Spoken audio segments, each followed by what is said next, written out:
कैसे हैं आप सभी। मैं आशा करती हूँ आप सभी लोग स्वस्थ और प्रसन्न होंगे। आज हम हमारा पाठ निबंध लेखन यानी ऐसे राइटिंग को पढ़ेंगे और समझेंगे। आइए से शुरू करते हैं। ये है पाठ 25 निबंध लेखन ऐसे राइटिंग। निबंध लेखन का अर्थ क्या है? निबंध यानी गुथा हुआ या फिर बंधा हुआ। किसी विषय विशेष के बारे में हम गुथे हुए या बंधे हुए क्रम में किसी विषय पर लिखना ही निबंध लेखन कहलाता। निबंध लेखन में हमें यह ध्यान रखना चाहिए कि वर्तनी में लिखने में हमारी अशुद्धियाँ कम से कम हो। निबंध लिखते समय ध्यान रहे कि किसी भी बात को बार बार रिपीट या दोहराएं ना। और ये ध्यान रखें कि निबंध जो संबंधित शब्द सीमा है उसी में लिखा। निबंध का अर्थ है बंधी हुई रचना। इसका एक एक वाक्य आपस में संबंध होता है। इसमें कोई अनुच्छेद होते हैं।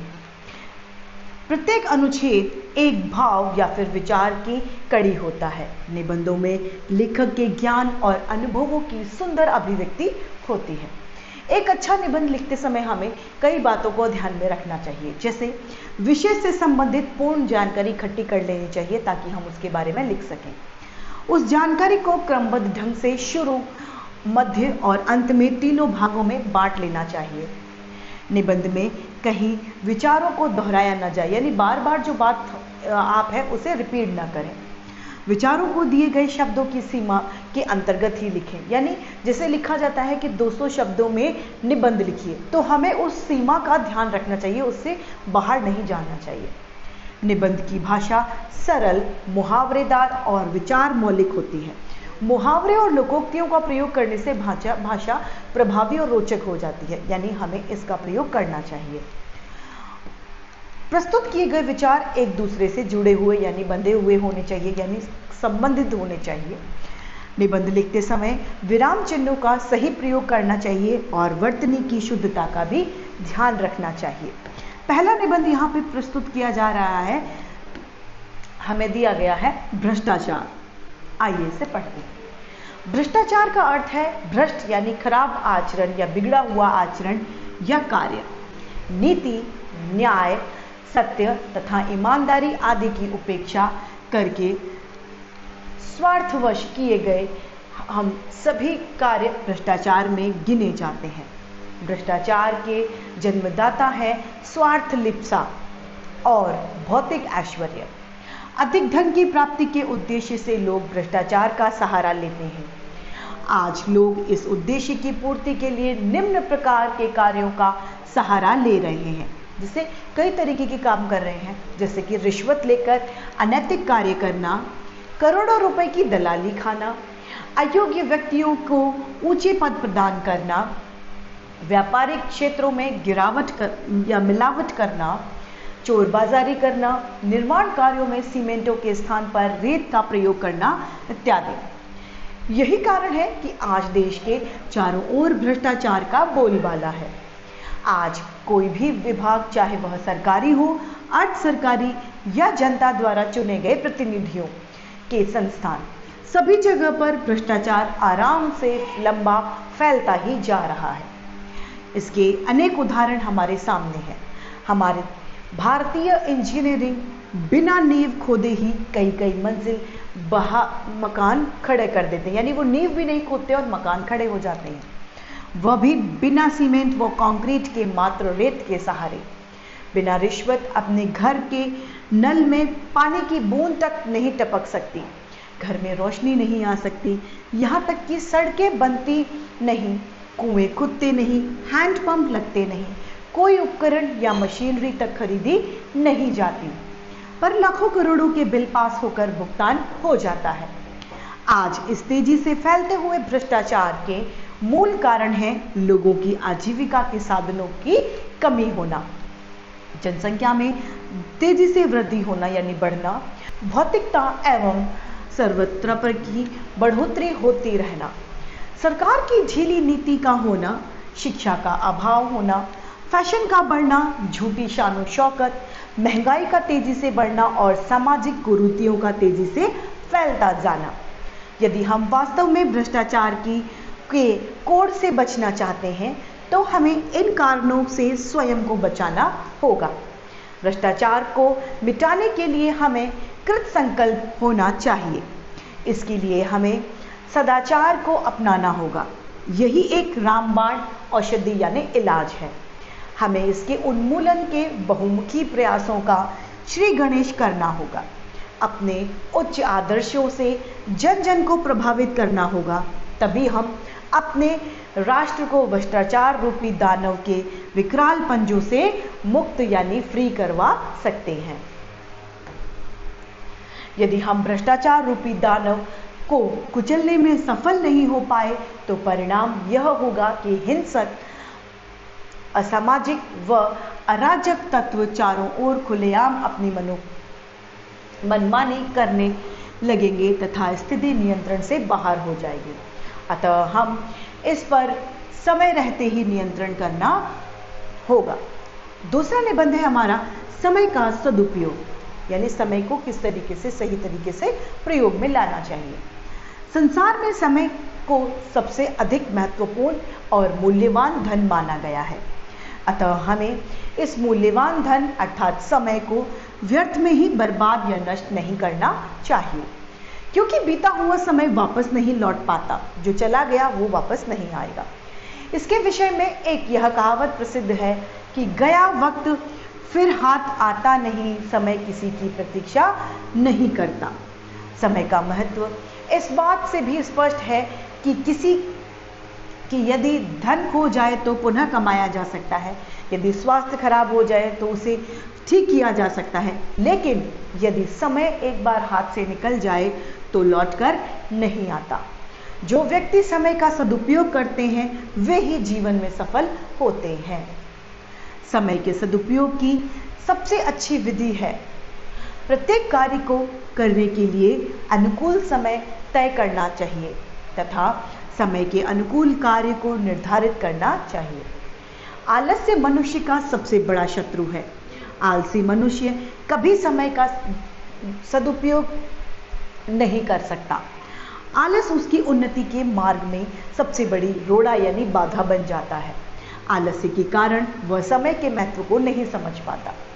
शिक्षार्थियों के लिए तो समय का सदुपयोग सबसे बड़ी निधि यानी सबसे बड़ी राशि है।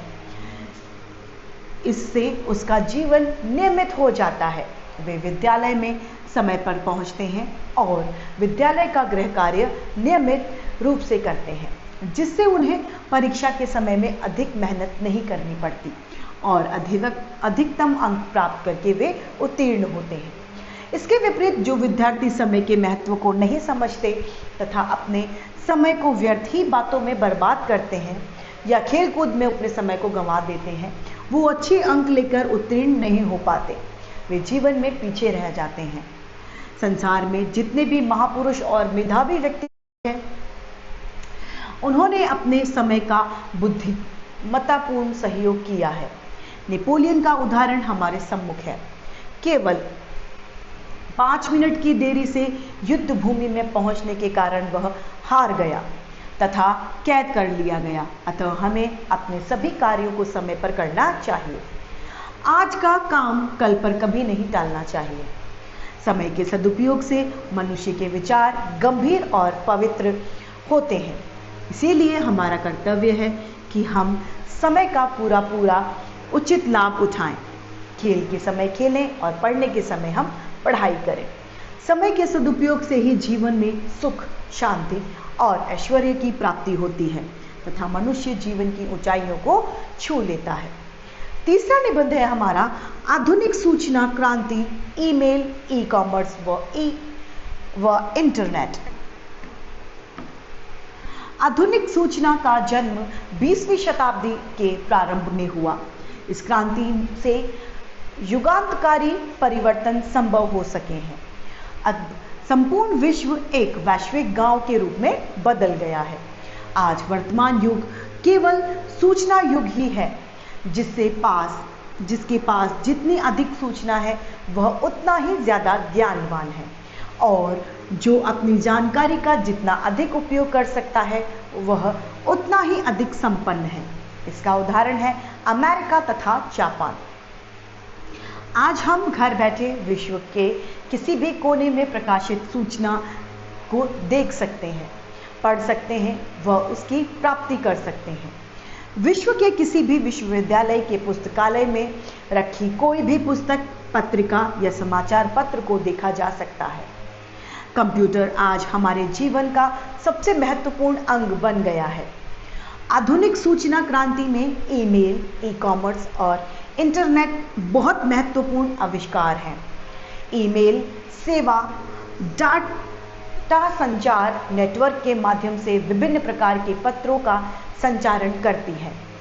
इस सेवा में कोई भी पत्र, स्वर्ण पत्र, टेंडर या विज्ञापन आदि अंकित किया कर उसे भी व्यक्ति को उसके निर्धारित पते पर भेजा जा सकता है।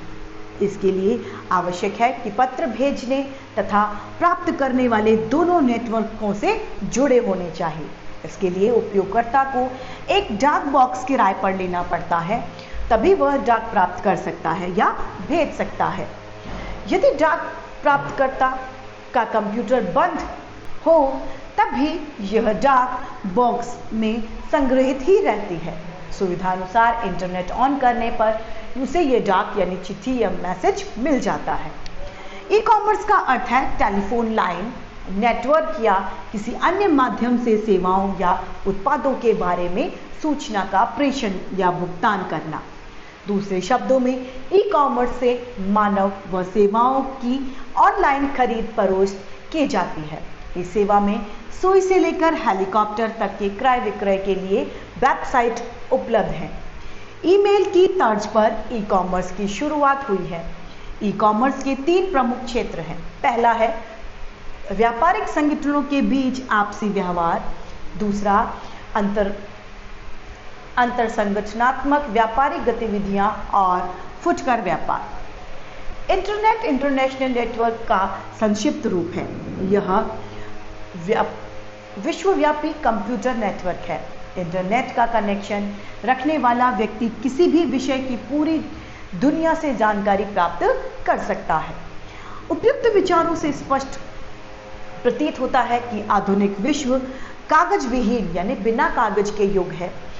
इन सभी का महत्व दिन प्रतिदिन बढ़ता ही जा रहा है। चौथा निबंध हमें दिया गया है आतंकवाद से थर्राती दुनिया।